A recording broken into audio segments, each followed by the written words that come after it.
현대의학에선 섬유근육통의 원인을 모른다고 얘기합니다.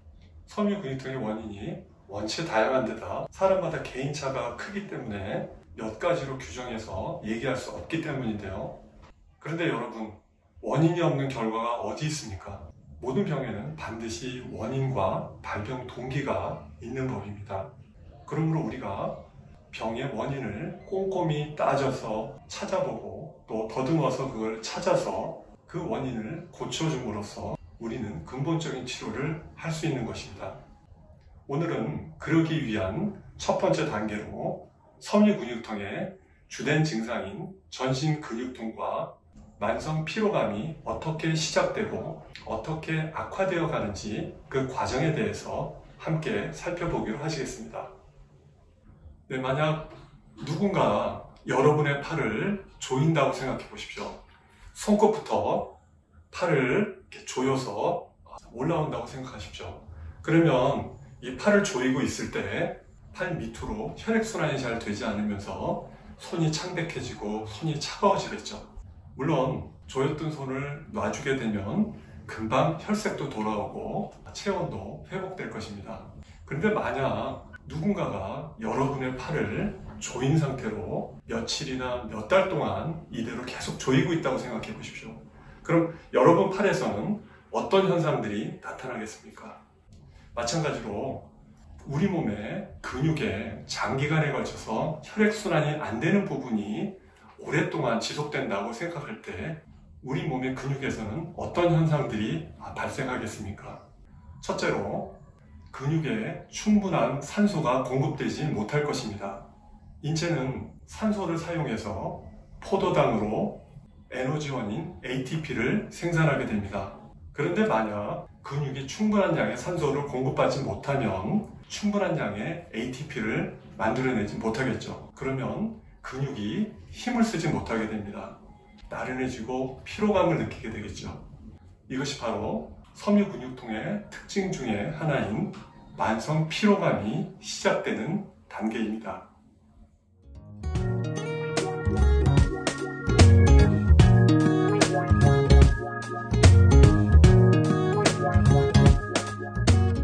둘째로 장기간에 걸쳐서 근육의 혈액순환이 잘 되지 않으면 노폐물이 축적될 수 있습니다. 젖산, 인, 크레아틴, 암모니아 화합물 같은 대사 노폐물이 근육에 축적될 수 있습니다. 셋째로 근육에 장기간에 걸쳐서 혈액순환이 잘 되지 않으면 활성산소가 많이 발생할 수 있는데요.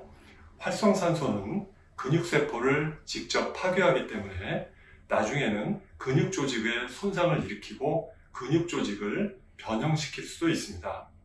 다시 한번 정리해 볼까요? 우리 몸의 근육에 장기간에 걸쳐서 혈액순환이 잘 이루어지지 않을 경우에 충분한 산소 공급이 부족해지게 되고요. 대사 노폐물이 축적되게 되고요. 활성산소가 발생해서 근육 조직에 손상을 일으키게 됩니다. 그러면 이런 위기 상황에 우리 인체는 어떠한 반응으로 대응하게 될까요? 바로 통증과 염증을 일으키게 됩니다.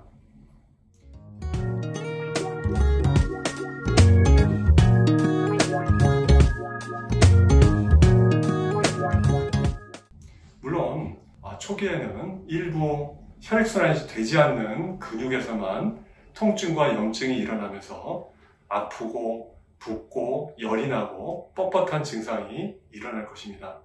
그렇지만 시간이 흐르면서 혈액순환이 잘 되지 않는 부분이 몸 전체적으로 퍼져나가면서는 섬유근육통의 중요한 특징 중에 한 가지인 전신근육통이 시작되게 됩니다.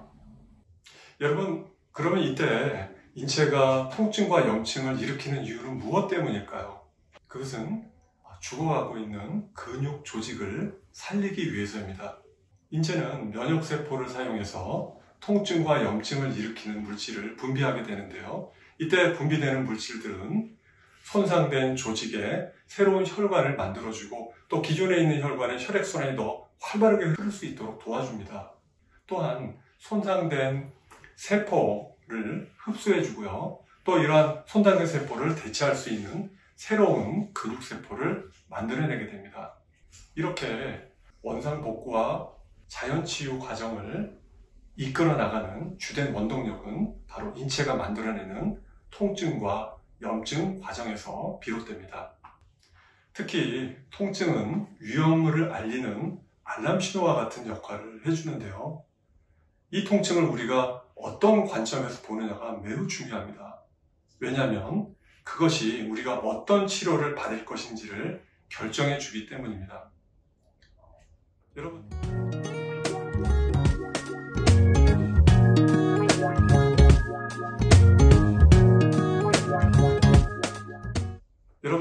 이런 비유를 한번 생각해 보십시오.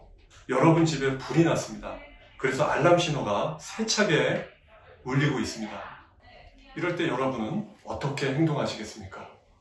그 알람 소리가 너무 성가시고 시끄러워서 그 알람의 전원을 끄고 그 자리를 떠나시겠습니까? 아니면 물량동이를 들고 불이 나는 곳에 불을 끄러 달려가시겠습니까? 마찬가지로 우리는 스스로에게 이런 질문을 해볼 필요성이 있습니다. 나는 섬유근육통을 치료할 때 진통제를 사용해서 통증을 억제하고 없애려는데 모든 노력을 기울여 왔는가? 아니면 병의 근본 원인을 찾아서 치료하려고 노력해 왔는가? 이러한 질문을 스스로에게 해볼 필요성이 있습니다. 네, 오늘은 섬유근육통의 주된 증상인 전신근육통과 만성피로감이 어떻게 시작되는지 발달 부분에 대해서 함께 생각해 보았습니다. 다음 에피소드에서는 이렇게 시작된 전신근육통이 어떤 과정을 거쳐서 견디기 힘든 극심한 통증으로 변해가는지 그 과정에 대해서 함께 생각해 보는 시간을 갖도록 하겠습니다.